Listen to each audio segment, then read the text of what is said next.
Pessoal, tudo bem com vocês?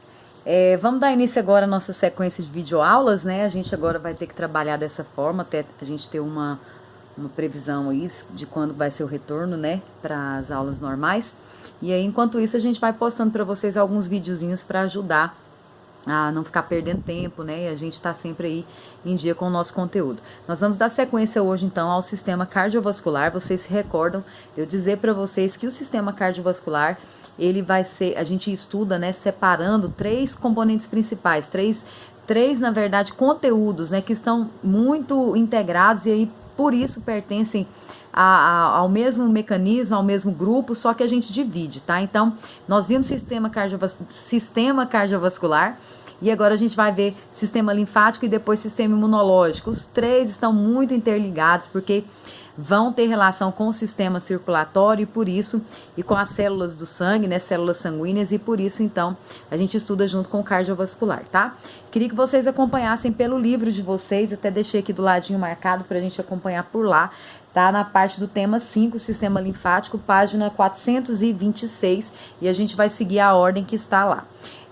Pessoal, o sistema linfático, a primeira coisa que a gente precisa entender é o que vem a ser a linfa, tá? Então, a linfa é um líquido que é produzido a partir do extravasamento de parte do plasma sanguíneo para os tecidos, tá? Então, nós aprendemos no sistema cardiovascular que o sangue, no sistema circulatório fechado, ele jamais vai deixar a estrutura dos vasos sanguíneos, mas parte do plasma vai sair, vai extravasar ali na região dos capilares, né?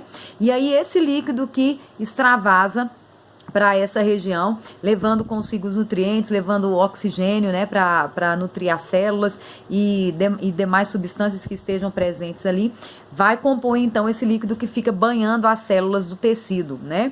E esse líquidozinho que se torna esbranquiçado pela presença também de várias células do sistema imunológico, né, que é o caso dos leucócitos, ele acaba ficando com uma coloração mais esbranquiçada e ele fica então ali presente no meio dessas células, tá, de todos os tecidos corporais. Então, o sistema linfático é o sistema que promove a circulação e o retorno, né, dessa linfa para o sistema cardiovascular, né, o sistema, a corrente sanguínea, vamos dizer assim. E aí, o que acontece, pessoal? Ao longo do sistema linfático, a gente tem uma rede de vasos, assim como a gente tem os vasos no sistema cardiovascular, a gente tem esse sistema de vasos no sistema linfático, tá? E esses vasos, eles então vão percorrer toda a estrutura nossa corporal e de local em local a gente vai ter uma expansãozinha, um alargamentozinho, vamos dizer assim, de estruturas que a gente chama de linfonodos, tá? Então os linfonodos estão em contato direto aí com esses vasos linfáticos e eles são muito importantes. Por quê? Porque a linfa, ao circular, ao retornar para esses capilares ou para esses vasos linfáticos, vai trazer parte da matéria que estava ali no meio entre as células, né? No espaço intercelular. E aí, o que acontece, pessoal? Pode conter algum agente patogênico, pode conter alguma toxina, alguma substância que seja prejudicial para o organismo. E nesse caso, os linfonodos, que são essas estruturas arredondadazinhas que eu falei para vocês, vão ter na sua estrutura uma série de leucócitos, uma série de linfócitos, né, glóbulos brancos que vão fazer a identificação desses agentes patogênicos, dessas substâncias e vão neutralizá-los antes que essa linfa seja devolvida para o sistema cardiovascular ou, no caso, para a corrente sanguínea, tá? Então, esses linfonodos, eles são muito, muito importantes porque eles estão relacionados a essa purificação, né, do sangue, vamos dizer assim.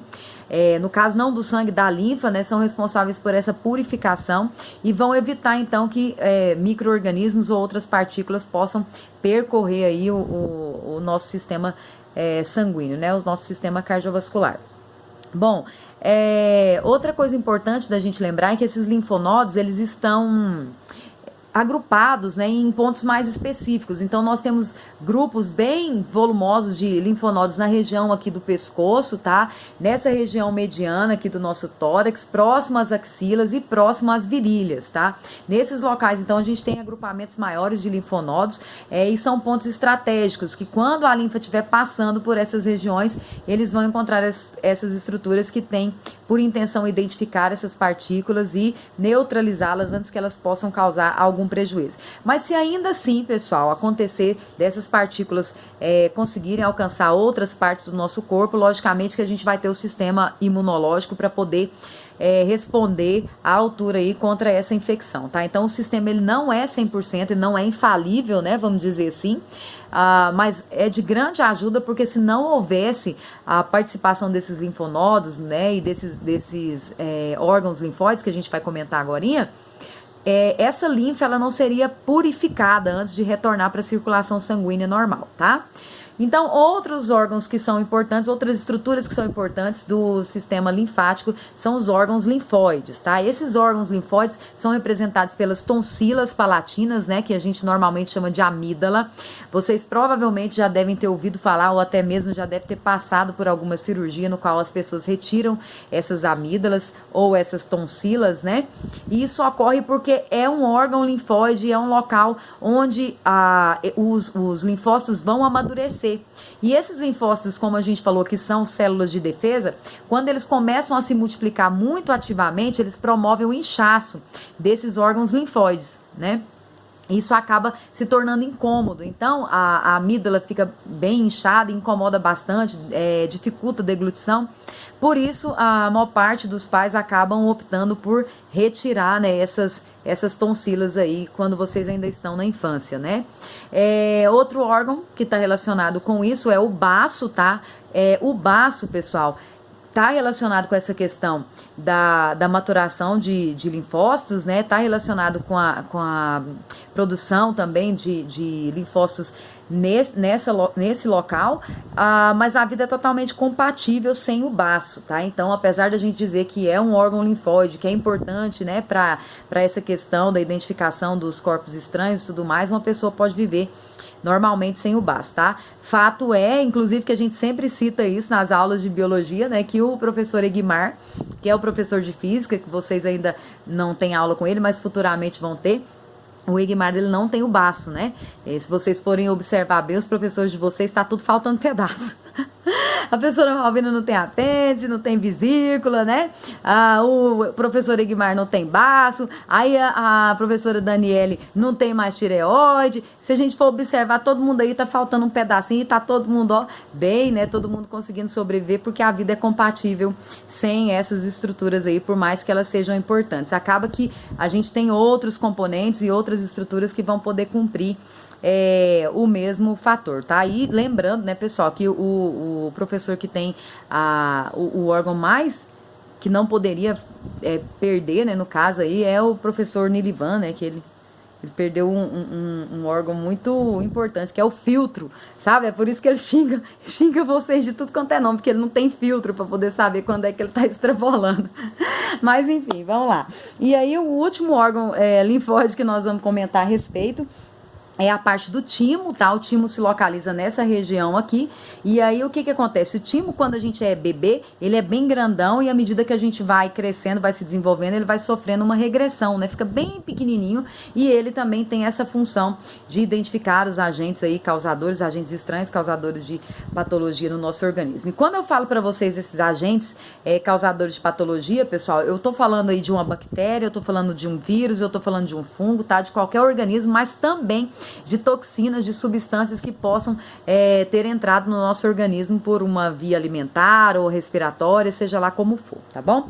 A gente vai voltar a falar depois como que se processa essa resposta, né, do encontro com essas partículas, com esses agentes patogênicos, como que o nosso organismo vai responder, mas inicialmente agora a gente está só falando do sistema linfático, é só para vocês terem noção de que antes daquele líquido que extravasa para as células, né, para o meio das células, meio intercelular, e não intra, tá? Intercelular, né? Esse líquido, quando ele retorna, antes de cair na circulação sanguínea, ele precisa ser filtrado, ele precisa ser analisado, né? E isso vai acontecer nos linfonodos e nesses órgãos linfóides. Deixa eu dar uma olhadinha aqui rapidão, se tem mais alguma coisa que eu quero comentar.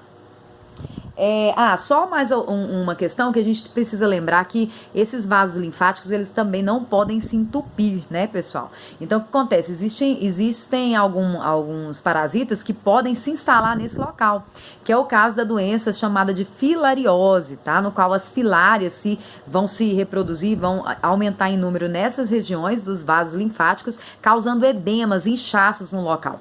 Porque se os vasos linfáticos são os responsáveis por promoverem um retorno, né, desse líquido para a circulação sanguínea, se eles deixam de funcionar e eles param de levar essa linfa, né, devolver esse líquido aí para a circulação, vai gerar um edema no local. E aí uma das formas da gente também estar minimizando, claro que não relacionada à filariose, porque é uma doença que precisa de um tratamento totalmente diferenciado, mas uma forma da gente estar evitando a geração de edemas, né, principalmente na parte das pernas, é movimentar de quando em quando, né?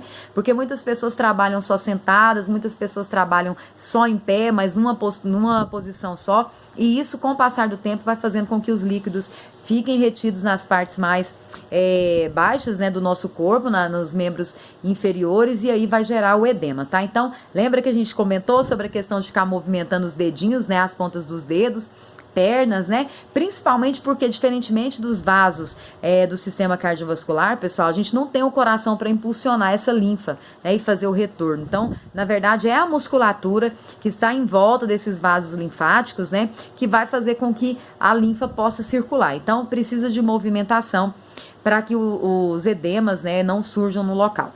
E outra coisa que eu queria comentar com vocês é que quando os linfonodos, né, eles aumentam de tamanho para produzir os linfócitos que a gente comentou, eles incham e formam o que a gente chama de íngua, tá? Eu não sei se vocês já foram chamados assim por alguém, mas na minha época de criança, quando a gente estava dando muito trabalho, a mãe falava, esse menino é uma íngua, né? E aí a íngua vem a ser o quê? Um inchaço que ocorre nessas regiões. Aí fica bem vermelho, fica inchado, né? E causa um desconforto muito grande no local. E muitas das vezes é preciso que a pessoa tome lá um antibiótico bem forte, né, para poder combater, porque provavelmente naquela região deve estar acontecendo uma infecção bacteriana, né, ou algo do tipo, tá? Então, é isso que eu queria falar para vocês hoje sobre a parte do sistema linfático. A gente retorna depois com a parte do sistema imunológico, que eu comentei com vocês, que é a sequência, né, do cardiovascular. E aí eu queria que vocês acompanhassem, pessoal, pelo livro e fossem anotando. Se tiver alguma coisa que eu comentei, como a gente sempre faz na sala de aula, algo que está além do que está no livro, vai puxando a setinha para o lado, cola o post-it e vai acrescentando aquilo que é importante, tá? Depois que vocês assistirem essa aula e a aula do sistema imunitário, que eu vou gravar agorinha para vocês, aí vocês vão realizar as atividades que eu vou mandar no grupo, tá? Então estejam atentos lá na Agenda Edu, porque eu vou disponibilizar para vocês depois a lista de atividades relacionadas a essa parte aí do capítulo, certinho? Então foi um prazer estar com vocês e até a próxima aula, tá?